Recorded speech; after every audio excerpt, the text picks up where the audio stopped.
G'day lads, my name is Crocodile Grills. The year is 1989 and today we're trekking through the Soviet Union. It's going to be quite a journey.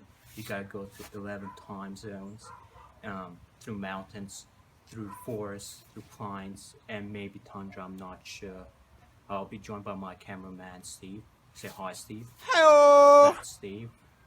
I'm currently outside of Minsk, Belarus. I was dropped off here like 10 minutes ago, and I think we better get moving. Alright, we made it to the outskirts of Moscow, the capital of the Soviet Union, and if we're lucky, we might even catch a military parade. Oh, isn't this amazing? If you live outside the Soviet Union, it's quite rare to see one of these parades, let alone in person. The Soviet Union often stages these parades to promote nationalism and show off its military power.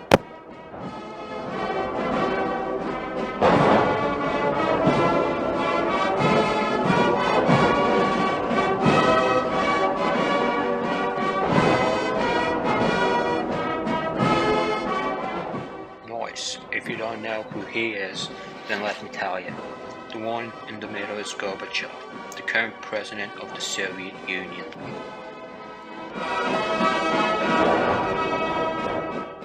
This man is Vladimir Khrushchev, the current head of the KGB.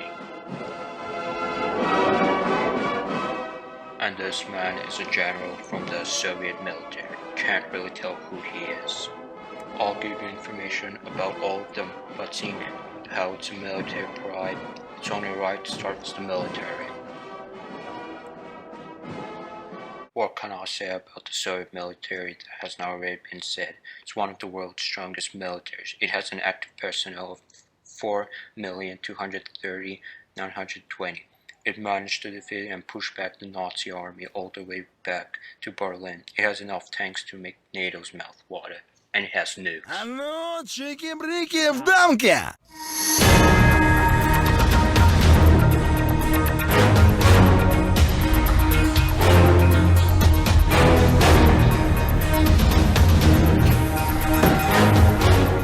Oh yes, the KGB, the secret police of the Soviet Union, or as I like to call them, the magicians of the Soviet Union, because they can make its problems or people disappear. The KGB operate in the Soviet Union and if need be outside of it. How else would have Stalin been able to assassinate Trotsky all the way in Mexico? Агент, для вас миссия есть. Восточная Германия.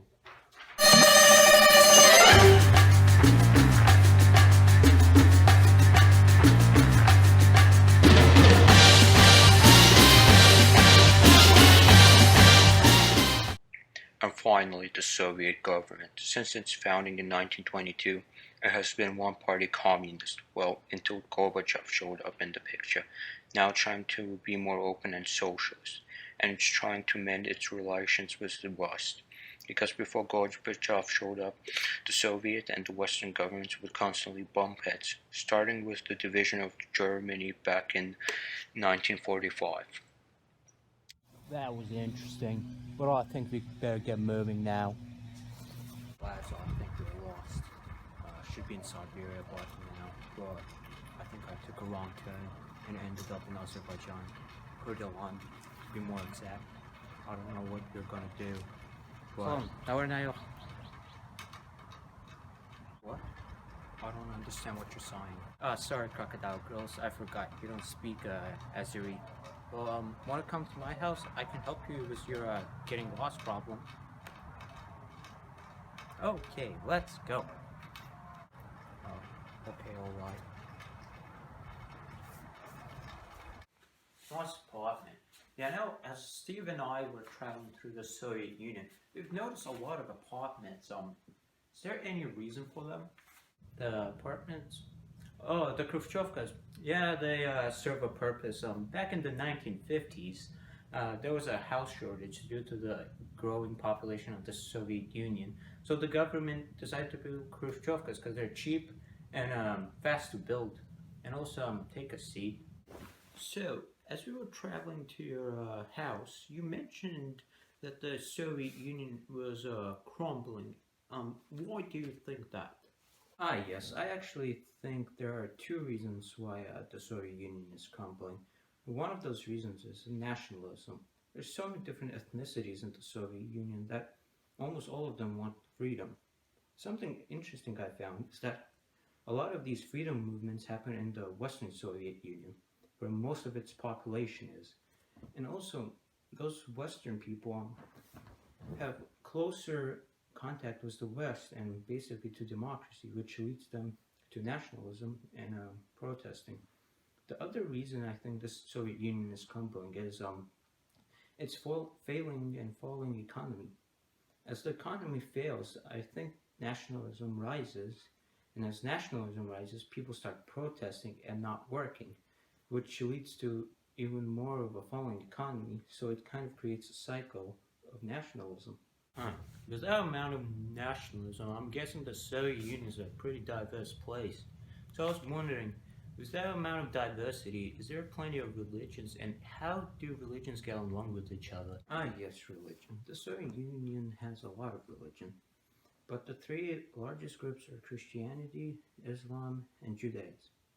The largest Christian sect is Eastern Orthodox. The largest Muslim sect is Sunni, and a lot of these religions live in relative peace. But have you noticed how a lot of this religion is not practiced outside, but inside? Yeah, that's kind of weird, but I'm guessing it's just the atheist government trying to spread secularism. Well, yes, the atheist government is trying to keep things secular, but also around 1929, there was a league of militant atheists which would harass and stop any religious activity from happening. Yeah. Yeah.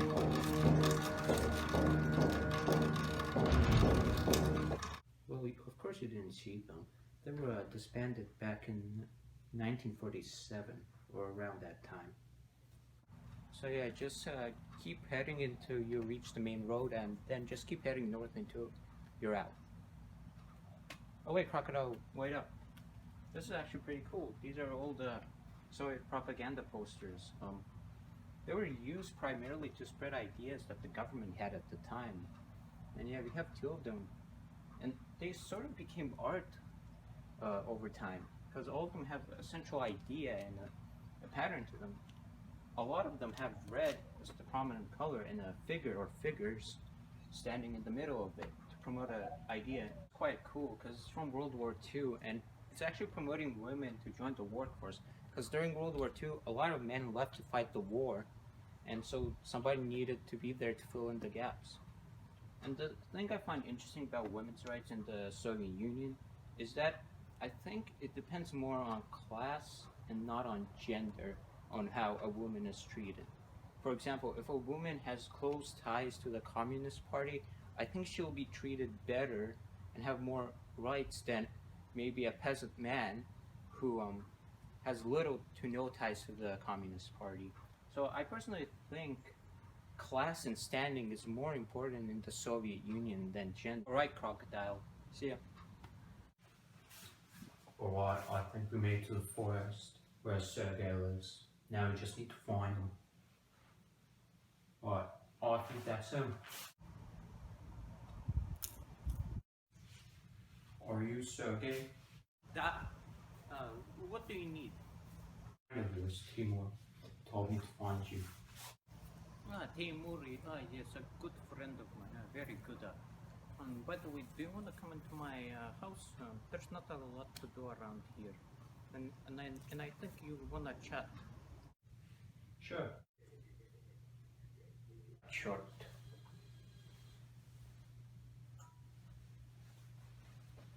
Oh yes, Crocodile. Something interesting. The cartoon I just turned off is one of the cartoons of the Soviet Union. Seeing how we never really got connected to the Western media, the Soviet Union created its own media, its own cartoons, its own movies, and we kind of branded out. So, Timur told me you ended up in the Gulag. How did that happen? So, a story of how I ended up in the Gulag. Well, it's not really a Gulag, I actually managed to escape. Well, the story starts like this. After I returned from World War II, I started noticing a division between the Soviet people, how some were very rich and how some were very poor. I was wondering why was this happening, because we lived in a communist society where everyone should be equal. So I started doing research on why the Soviet ruble was not flowing equally, and what I found really astonished me. It seemed that people who have closer ties to the Communist Party are wealthier and more powerful, and people who don't have a lot of ties to that party are poor and become peasants. So I went and protested to the government, because in the Soviet Union everyone should have equal opportunity for a job and not be hampered by a corrupt government. This angered the government and they sent me off to the Gulag just because I was speaking my mind. So do you think this corruption is why the Soviet economy is struggling? I think this corruption is leading to the downfall of the Soviet economy, but I also think the blame is also on the government because of their mismanagement of resources and its mismanagement of money. It has put so much money into its military, it didn't leave money for anything else. So who were you before you ended up here? Who I was before ending up here? Well, let me tell you from the beginning. After I finished my 12 years of school, I moved to Moscow to join the University of Moscow. It was the best university in the Soviet Union at the time. And I studied there to be a chemist. And personally, I really find science interesting.